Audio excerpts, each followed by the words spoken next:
Good afternoon, ladies and gentlemen.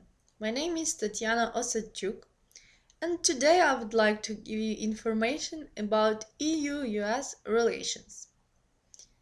Due to extensive cooperation on a wide range of issues, the relationship between United States and Europe is often called the transatlantic partnership. The two sides have many common values and concerns and have grown increasingly interdependent in terms of security and prosperity.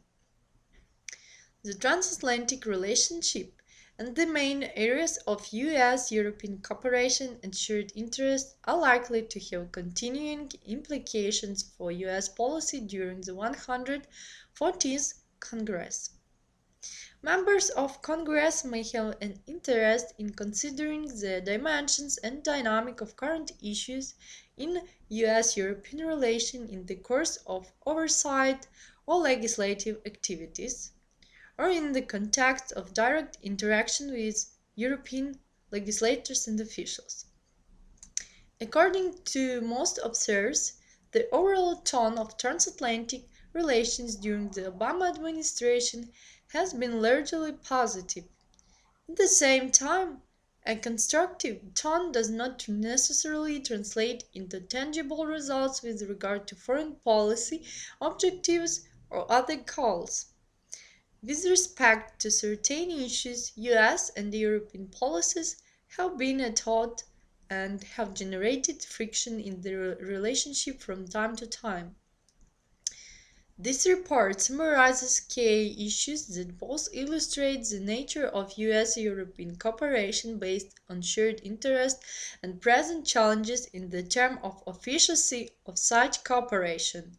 US and European relations with Russia have become more adversarial in the context of Russia's annexation of Crimea and its action destabilizing Ukraine. The United States and the European Union have imposed sanctions that, combined with low oil prices, have harmed the Russian economy.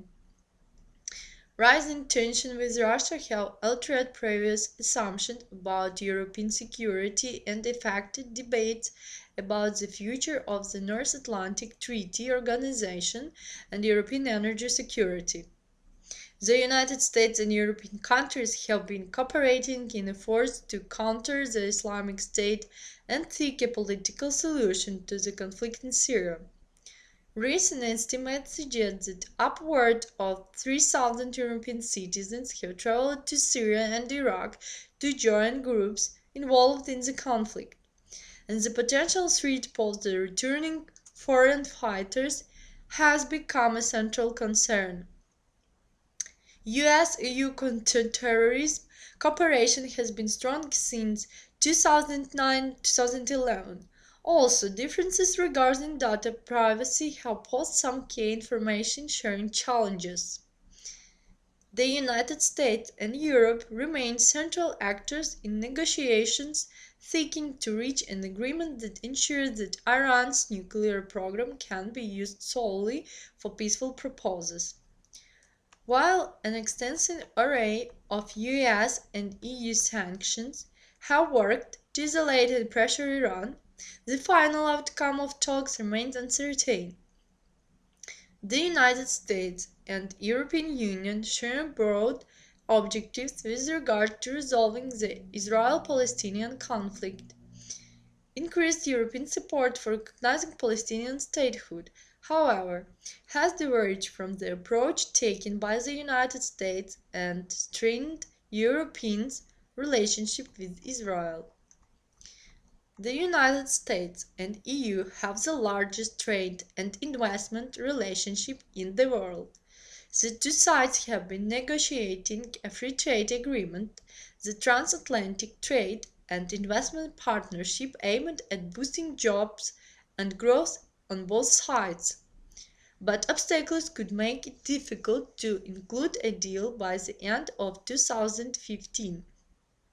While the conditions that fueled the Eurozone crisis from the United States and Europe, current issues Congressional Research Service 2010-2012 appear to have stabilized. there is considerable doubt that underlying economic problems in Europe have been fully resolved. Allegations of US spying and surveillance programs in Europe have caused a sharp backlash and damaged transatlantic trust. Also, tension appeared to have proven manageable and US intelligence cooperation with European government continues.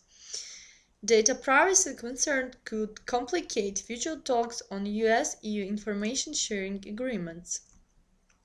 The United States takes over the chairmanship of the Arctic Council in May 2015. The Arctic is increasingly viewed as a region of potential economic and geopolitical importance.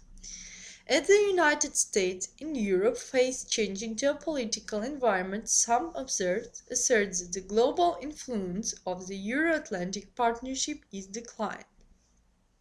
In addition, the Obama administration announced its intention of rebalancing US foreign policy toward Asia has caused some anxiety among Europeans.